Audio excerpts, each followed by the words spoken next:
কি খেয়াল করে দেখেছো কেউ কোনো একটা টপিক খুব কম সময়ে রপ্ত করে ফেলতে পারে, আবার কারো সেই একই টপিক রপ্ত করতে অনেক বেশি বেগ পেতে হয়। কম সময়ে বেশি আউটপুট পেতে হলে তোমার ফ্লো স্টেট অ্যাচিভ করতে হবে, যা তোমার মস্তিষ্কের কর্মক্ষমতা 5 থেকে 10% বাড়িয়ে দিতে পারে। ফ্লো স্টেট অর্থ হলো এমন একটি মানসিক অবস্থা যেখানে মানুষ সম্পূর্ণভাবে তাদের কাজের মধ্যে ডুবে থাকে। এই অবস্থায় মানুষের মস্তিষ্কে 5টি হরমোন একসাথে নিঃসৃত হয়। মনে রাখার সুবিধার্থে এই 5টি হরমোনকে DASEN ড্যাসেন দিয়ে মনে রাখা যায়। ডিতে ডোপামিন, এতে অ্যানান্ডামাইড, এসতে সেরোটোনিন, ইতে এন্ডরফিন আর এনতে নরফিনেফ্রিন। ফ্লো স্টেটে থাকার জন্য তোমরা কিছু স্টেপ ফলো করতে পারো। নাম্বার 1, একটা চ্যালেঞ্জিং এনভায়রনমেন্ট ক্রিয়েট করো। সাধারণত ফ্লো তখনই আসে যখন তুমি এমন কিছু কাজ করছো যা চ্যালেঞ্জিং কিন্তু তোমার ক্ষমতার বাইরে নয়। যদি কাজটি খুব সহজ হয় তাহলে সেটা একঘেয়ে মনে হতে পারে, আর যদি খুব বেশি কঠিন হয় তাহলে সেটা উদ্বেগ সৃষ্টি করতে পারে। এমন কাজ নির্বাচন করো যা তোমার ক্ষমতাকে সামান্য মাত্রায় ছাড়িয়ে যায়।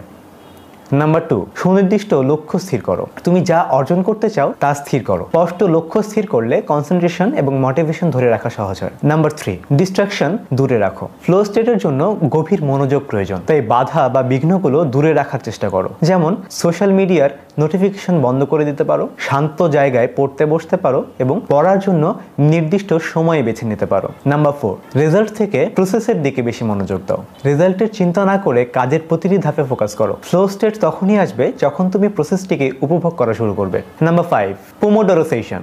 একটি ধারাবাহিক রিদম বা রুটিন তৈরি করো যা ফোকাস বজায় রাখতে সাহায্য করে।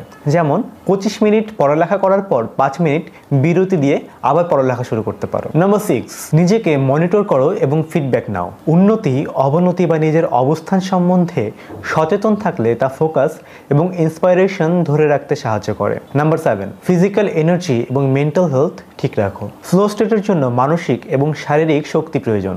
নিজের ভালো থাকার প্রতি সচেতন থাকতে হবে। প্রয়োজন হলে বিরতি নাও এবং ইতিবাচক মনোভাব নিয়ে কাজ শুরু করো। নাম্বার 8, নিয়মিত প্র্যাকটিস করো। কথায় আছে না, practice makes a man perfect. অনুশীলনের মাধ্যমে ফ্লো স্টেট আরও সহজে অ্যাচিভ করা যায়। কাজের সঙ্গে অভ্যাস গড়ে তোলো, তবে আরও কিছুটা পরীক্ষা নিরীক্ষা করে তোমার জন্য সবচেয়ে ভালো কাজ করে কোনটা তা খুঁজে বের করো এবং একটি রুটিন তৈরি করো যা তোমাকে মনোযোগী থাকতে সাহায্য করবে। টিপসগুলো ফলো করো এবং চর্চা করো নিজের গতিতে। ধন্যবাদ।